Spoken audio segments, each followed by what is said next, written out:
Bonjour à toutes et à tous, je me présente, Hosni Waïd, professeur de sciences physiques, sous cours et assisté par M. Ali Nmiri, inspecteur général des sciences physiques.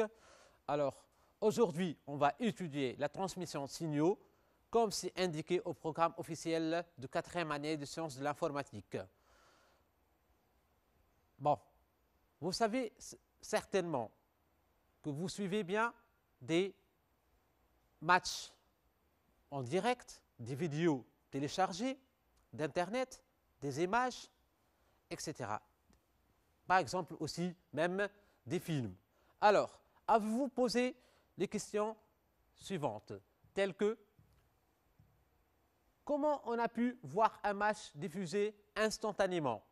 Ou bien, dans le même contexte, comment peut-on, en naviguant sur Internet, consulter des vidéos, des fichiers, des images, des chansons hébergées dans des serveurs installés à 10 milliers de kilomètres de chez vous? Alors, donc, pour répondre à ces questions-là, on va exposer notre cours aujourd'hui. Donc, en gros, c'est parce qu'un signal émis par l'émetteur est reçu par un récepteur. De même, ce signal sera transporté par une onde électromagnétique dans un canal de transmission. C'est pratiquement ça le principe de transmission via une onde électromagnétique. De même, on voit très bien que au cours de notre étude, on a vu les mots suivants. Alors, on a vu signal, canal de transmission, onde électromagnétique, émission et réception. Donc, on va essayer d'expliciter ces mots-là, mot par mot. Alors, commençons par les supports de transmission, à savoir le signal. Donc, c'est quoi un signal? Un signal est une grandeur physique codée qui transporte une information à transmettre, par exemple, vidéo, image, film, de l'émetteur au récepteur. Donc, voyez bien la figure suivante. Donc, on a un message qui va passer par l'émetteur. Ensuite, on a le sens de transmission, d'où le rôle de la transmission, vers un récepteur. Et ensuite, on aura à la sortie un message. On appelle signal modulant le signal à transmettre, qui est généralement en basse fréquence. Ceci est très important vu qu'on va étudier ça dans la prochaine séance. Donc, c'est à retenir qu'on appelle un signal modulant le signal à transmettre, qui est généralement en basse fréquence. Ça, c'est très important. Ce signal modulant nécessite un support de transmission qui n'est rien d'autre qu'une onde électromagnétique de haute fréquence. Je le répète bien, de haute fréquence, appelée onde porteuse ou tout simplement porteuse. Donc, on va voir maintenant le canal de transmission. Le canal de transmission d'un signal est défini par la fréquence de sa porteuse et par une bande de fréquence englobant les siennes. Maintenant, l'émission. C'est quoi l'émission? Alors, c'est l'opération qui consiste à émettre un signal modulant à travers un canal de transmission, d'où la liaison entre les deux. Enfin, la réception. La réception d'un signal nécessite un procédé de traitement qui aboutit à la séparation du signal transmis de la porteuse. Donc ça, c'est le rôle de la réception. Donc, après avoir vu tout ceci, on va passer à la transmission par une onde électromagnétique. Alors, on va passer tout simplement par la définition. Alors, donc, l'onde électromagnétique est une onde résultant de l'association d'un champ électrique et d'un champ magnétique. Donc, vous voyez bien qu'on a ici, c'est une onde résultant d'un champ électrique et d'un champ magnétique. Vous voyez bien? Donc, ça, c'est le champ électrique, et celui-là, c'est le champ magnétique.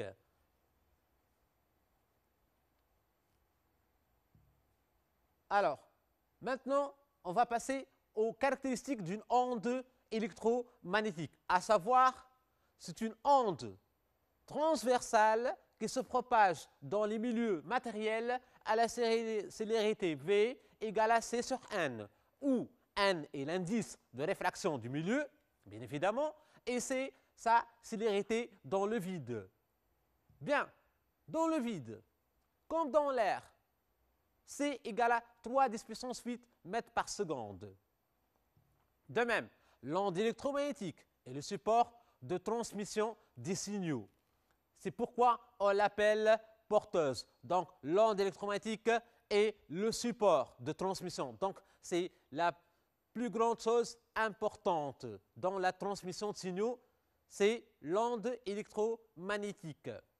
Alors, comme exemple d'onde électromagnétique, on va prendre tout simplement le premier cas, c'est le cas de l'onde lumineuse. Alors, c'est un domaine d'onde électromagnétique caractérisé par des longueurs d'onde comprises dans l'air entre 0,38 micromètres et 0,78 micromètres. Alors, regardez bien la figure qu'on va voir tout à l'heure.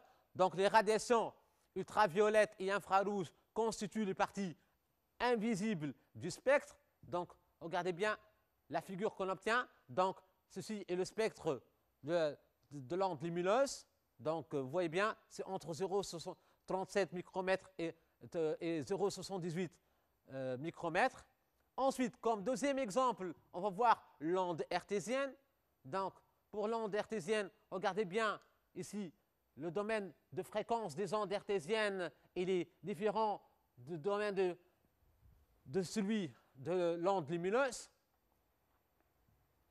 De même, on va étudier maintenant les ondes hertziennes, plus particulièrement.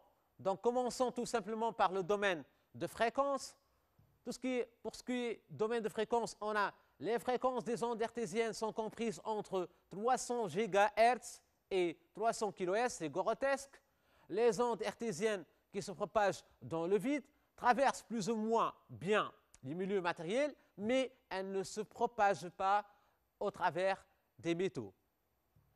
Donc, regardez bien. Donc, on a des exemples ici des ondes hertziennes, comme par exemple les fours à micro-ondes, les télévisions hertziennes, les téléphones portables, les bandes FM. On a aussi les ondes courtes, les ondes moyennes et les ondes longues. Vous voyez bien, ceci constitue tout ce qui est domaine de fréquence. Passons maintenant au mode de propagation de l'onde hertzienne. Donc, pour ce qui est mode de propagation, les ondes radio peuvent être propagées d'une antenne d'émission à une antenne de réception de diverses manières, en suivant la courbure du sol, en travers de l'atmosphère ou par réflexion. On distinguera l'onde directe et l'onde réfléchie. Donc, commençons par l'étude de l'onde directe.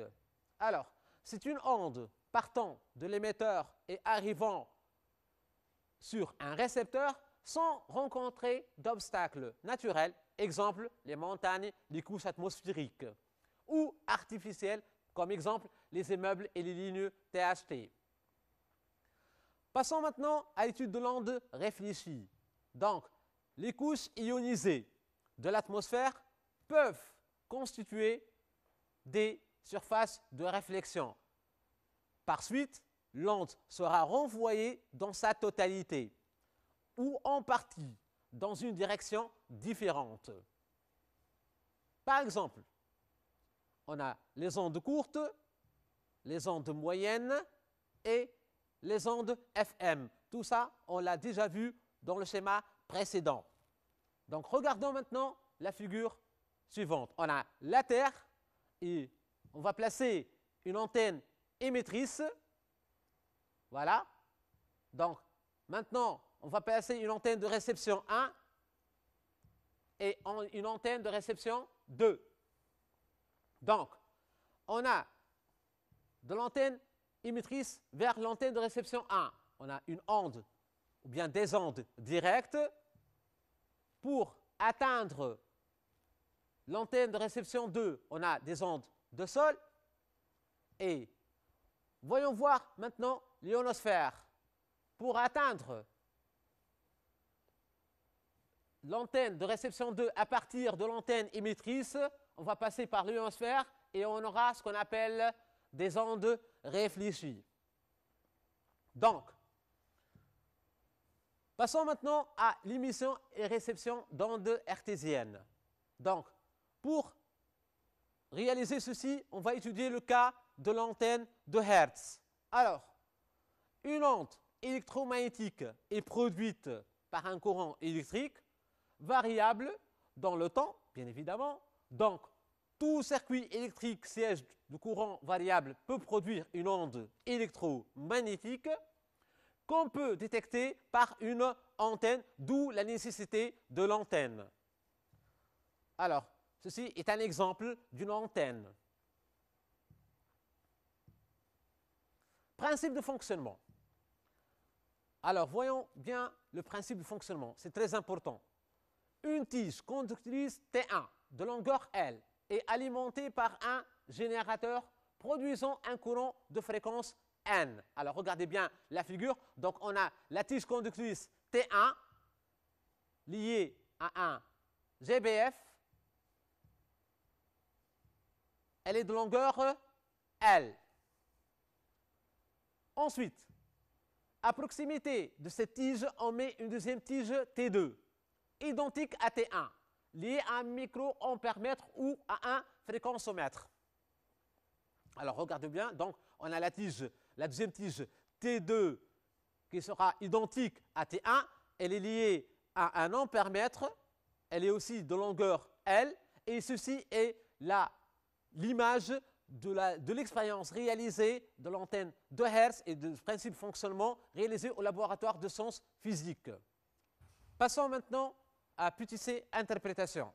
Alors, donc, on montre que la puissance rayonnée par la tige est maximale si la longueur L vérifie la relation suivante. Alors, L égale à K multiplié par le rapport lambda sur 2 avec K appartenant à N étoiles. On va voir ensemble des cas particuliers. Alors, pour K égale à 1, on a la puissance rayonnée est maximale, c'est-à-dire que L serait égal à lambda sur 2. De même, le courant produit par l'onde électromagnétique dans la tige réceptrice est maximal si L égale à lambda sur 2. Donc, pour K égale à 1, on a la puissance rayonnée est maximale. De même, le courant produit par l'onde électromagnétique dans la tige réceptrice est maximal. On dit que l'on a une antenne demi-onde. Remarque, il y a des antennes quart d'onde, comme celle-ci. Donc, on aura L' égale à L sur 4. Alors, c'est-à-dire K égale à 1,5. Donc, remplaçons K par 1,5 dans la relation précédente, on aura lambda sur 4. On trouve ces antennes-là sur le toit des voitures. Ce sont des antennes quart d'onde. Donc, on va maintenant passer à la conclusion. Donc, pour qu'il y ait production d'une onde électromagnétique, il faut que l'antenne émettrice soit d'une longueur égale à la moitié ou au quart de la longueur d'onde. Il en est de même pour l'antenne réceptrice. L'onde hertzienne est générée au niveau d'un circuit électrique parcouru par un courant de fréquence élevée. Sa réception comme son émission nécessite une antenne. La portée d'une onde électromagnétique et en particulier l'onde hertzienne augmente avec sa fréquence. Donc, récapitulons maintenant tout ce qu'on vient de voir au cours de cette séance-là. Alors, la transmission d'un signal se fait d'un émetteur vers un récepteur. Moduler ce signal est une nécessité pour le transmettre sur une longue distance par une onde électromagnétique appelée porteuse à travers un canal de transmission. L'onde électromagnétique peut être une onde lumineuse ou une onde hertzienne. La démodulation est nécessaire pour séparer le signal modulé de l'onde électromagnétique porteuse. Donc, la modulation et la démodulation feront l'objet de notre prochaine séance. Merci de nous avoir suivis et bon courage.